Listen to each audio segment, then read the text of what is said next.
tugiye kureba ibindi biryo byiza ushobora kurya kuri breakfast cyangwa se ku ifunguro rya mu gitondo, tukaba tugiye kureba uko bategura porridge. Turareba ibintu biri bukenerwe. Niba ushobora kuyibona mu isoko aho hose wajya, mba bitewe n'abantu ufite ntabwo nzi umuntu akenera ibintu bingana iki, ariko donc umuntu apima bitewe n'umubare w'abantu atekeye cyangwa niba ari umwe. Turi batatu, wese ndamugenera ikiyiko n'igice. Oya, ibiyiko bibiri. Kabiri, ibintu murava n'ubiriye n'ubimaze kandi. Reka da. Hano harimo porridge. Ngiye gushyiramo amazi. Bisanzwe, ibintu bisanzwe cyane. Rero ugatereka ku ziko.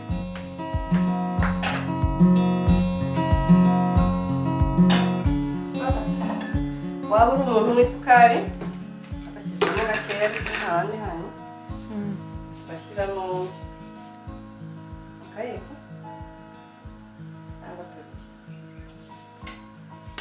Ariko umuntu utanywa isukari nawe ashobora gushyiramo nk'umunyu se cyangwa ushobora gushyiramo ubuki. Okay. Ushobora gushyiramo ubuki cyangwa ugakoresha stevia. Stevia ni ya sukari yo mu bihingwa abadiabetike bakoresha. C'est encore plus saine ko ingi ntabwo ari nziza cyane. Hanyuma ugafata akamamiyo ukagaragura. Iyo ubwayo iragenda iba thick. Iragenda ifatana. Ushobora gushyiramo chia seeds, ntabwo nzi niba abantu bazizi, ariko nazo ni nziza zimeze nka porridge ubwayo. Zikiyongera muri volume, zimeze nk'amagi y'ibikeri.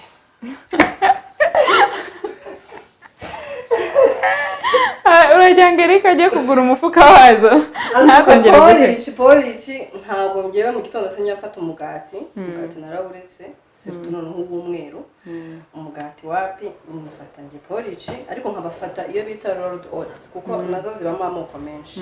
Haba rolled oats, hakaba nk'izi white oats, hakaba n'iyo bita oat bran cyangwa sonde d'avoine.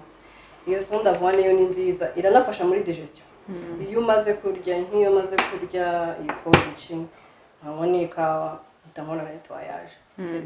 Ni direct ako kanya ibintu byose byandaye mu nda bihita bisohoka bikavamo. Nk'ubu n'abantu bo hanze kwa muganga abarwayi nibyo babagaburira kugira ngo bakore nettoyage facile. Ubwo rero nujya kugura amasafuriya muzagura amasafuriya meza atari amabati nk'ayanjye. Ugenda wongeramo utuzi kuko n'ubundi irongera igafata. Urabona ko ifashe cyane. Ikindi nyine ukomeza kugaragura, urabona ko nagabanyije umuriro kuko iyo ari umuriro mwinshi nanone hari irashirira.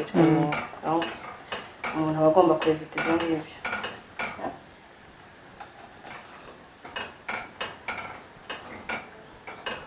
Ese ufite amasafuriya y'amabati nk'aka ngaka.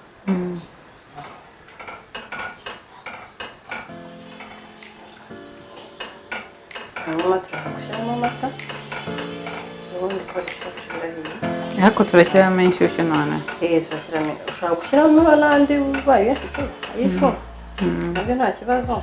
Donc biterwa n'ibyo wowe ukunda cyangwa se ufite.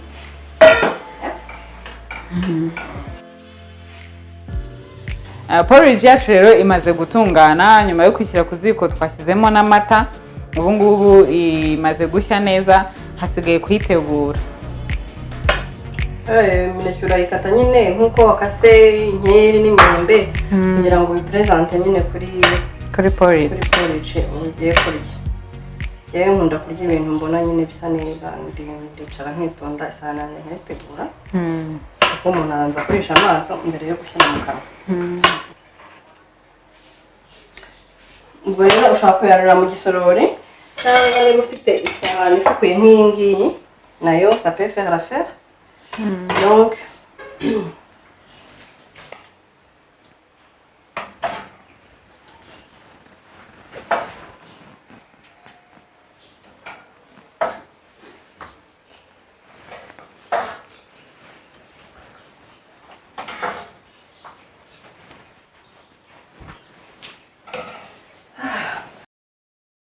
rero presentation uyikora uko ubyumva nuko ubishaka.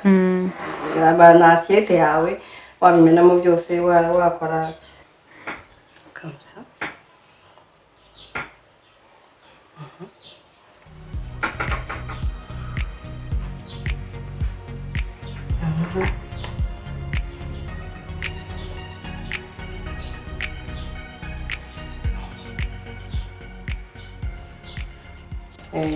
Chia seed. And then urabona ko rero porridge yacu yarangiye, turangije tuyishyiraho izi mbuto twari twatunganyije, hanyuma duhita dushyiraho na chia seeds. Igisigaye ni ukurya.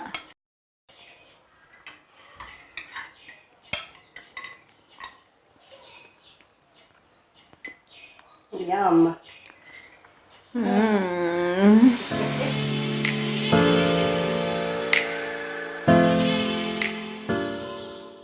So twakoze amoko abiri. Hari porridge isanzwe twashyizeho imbuto tuyarura ku isahani, hakaba hano hari iyindi twashyize mu gasorori.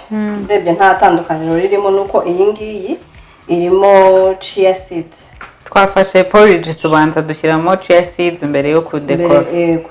No kuvuga ngo ufata chia seeds nk'ikiyiko kimwe ukayitumbika mu mazi y'akazuyazi iminota mikeya, iminota 10 bayarangije kuzamuka, and then ukayivanga na porridge ubaye wishaka kuyirya gutyo cyangwa ushaka kurya nyinshi, kuko nk'iyi ngiyi urabona ko ni gakeya kari kujura juste role ya garnish, ntabwo uri kuyirya. Ariko nk'iyi ngiyi ushaka kuza kareba irimo chia seed imbere.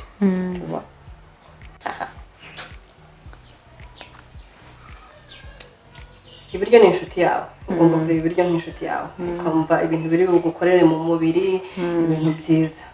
Iyo ubitekereje negative nyine. Rero porridge yacu urabona ko ni nziza, iraryoshye, kandi kuyikora biroroshye, bitwara umwanya mutoya. Bigusaba gusa kuba nyine ufite porridge, ukaba ufite chia seeds, ukaba ufite wenda n'ikindi kintu washaka kongeraho nyuma kugira ngo bigufashe kuryoherwa bitewe n'ibyo ukunda. Rero nyuma y'ahangaha tuzakomeza tugenda twiga ibindi bintu bitandukanye twateka.